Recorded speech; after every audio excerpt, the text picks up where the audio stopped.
இப்போது புதிய அறிமுகம் ஆச்சி ஹோட்டல் சாம்பார் மற்றும் ஆச்சி இடிச்ச சாம்பார் 50 கிராம் ரூபாய் 20 மட்டுமே. நெல்லை அருகே திடீரென நில அதிர்வு ஏற்பட்டதாக தகவல் பரவியதால் பரபரப்பு ஏற்பட்டது. நெல்லை மாவட்டம் கூடங்குளம் பகுதியில் நேற்று மாலை 6:11 மணி அளவில் லேசான நில அதிர்வு ஏற்பட்டதாக தகவல் பரவியது.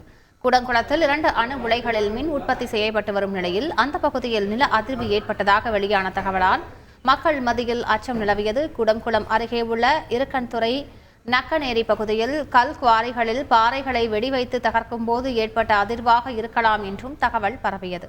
நில அதிர்வு உணரப்பட்டதாக வெளியான தகவலை திருநெல்வேலி மாவட்ட ஆட்சியர் கார்த்திகேயன் மறுத்திருக்கிறார்.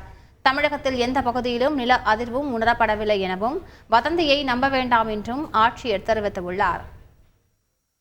கூடங்குளத்தில் சரியாக ஒரு 6:10 to 6:11க்குள்ள ஒரு 15 செகண்ட் பூமியோட இது வந்து நம்ம ஒரு ஸ்ப்ரிங் பெட்டுக்கு மேலேயோ ஒரு வாட்டர் பெட்டில் இருந்தால் எப்படி இருக்கும், வாட்டர் பெட்டுக்கு மேலே இருக்கிற மாதிரி லைட்டாக அப்படி பேலன்சிங் ஆச்சு.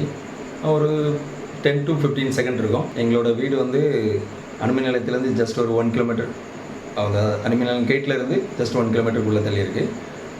அவுட்டரில் இருக்கிறதுனால எங்கள் ஊரில் உணர முடிஞ்சிச்சு. இதே இது கீழே தெருவு மேலே தெருவு எல்லா தெருவுலையும் வந்து எல்லா பசங்களும் உணர்ந்ததா குரூப்பில் ஷேர் பண்ணாங்க. இப்போது புதிய அறிமுகம் ஆச்சி ஹோட்டல் சாம்பார் மற்றும் ஆச்சி இடிச்ச சாம்பார் 50 கிராம் ரூபாய் 20 மட்டுமே.